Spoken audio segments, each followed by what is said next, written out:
প্রতীক পেয়েছেন ইলিশ, হাতে সত্যিকার ইলিশ মাছ নিয়েই গ্যান্ডারিয়া এলাকায় প্রচারে সাইদ খোকন। তবে মাছ নিয়ে এভাবে প্রচারে নেমে বিপাকেই পড়েছেন খোকন। এটা আচরণবিধির লঙ্ঘন কিনা তা নিয়ে প্রশ্ন উঠেছে।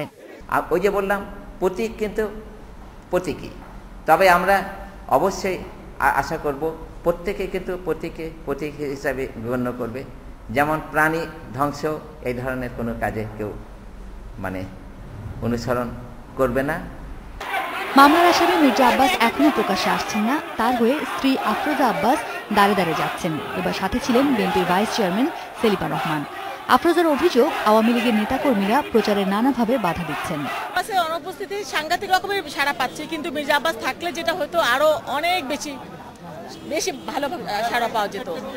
কারণ সরকার একটা প্রতিযোগিতাপূর্ণ সুষ্ঠু নির্বাচন করতে চাচ্ছে, কিন্তু সেই সুযোগটা তো এখনো সৃষ্টি হয়নি।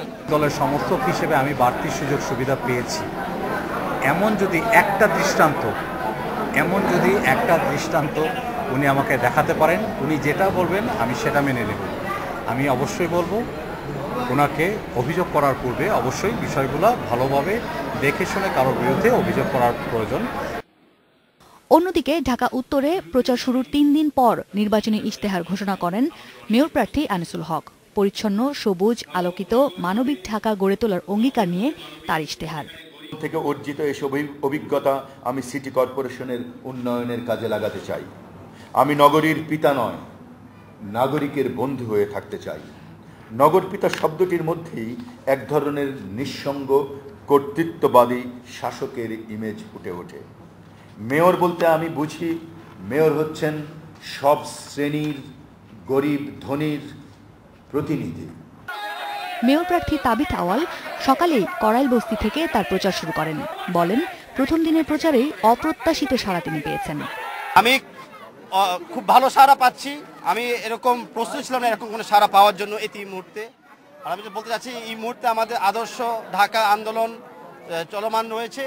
আর আমি মনে করছি অবশ্যই আমরা জয়লাভ করব অতি শিগগিরই, এবং একটা আদর্শ ঢাকা তুলে তোলার জন্য আমি আপ্রাণ চেষ্টা করব। খালি আমাদের জন্য না, সবার জন্য। এখন সময় চলে এসেছে নতুন প্রজন্মকে দায়িত্ব নেওয়ার জন্য। আর প্রয়োজনীয় নাগরিক সেবা নিশ্চিত করা সহ দুর্নীতিমুক্ত প্রশাসন গড়ার অঙ্গীকার করে নিজের নির্বাচনী ইশতেহার ঘোষণা করেছেন আরেক মেয়র প্রার্থী জোনায়েদ সাকি। সমস্ত পরিষেবাগুলোর গ্রহণ এবং প্রদান, এই দুই পক্ষেই, দুই দিকেই এমনভাবে একে আধুনিক প্রযুক্তির মাধ্যমে উন্নত করে তোলা যে দুর্নীতি করার ক্ষেত্রই একেবারে ন্যূনতম জায়গায় নেমে আসে। আসমামিতা, ইন্ডিপেন্ডেন্ট নিউজ, ঢাকা।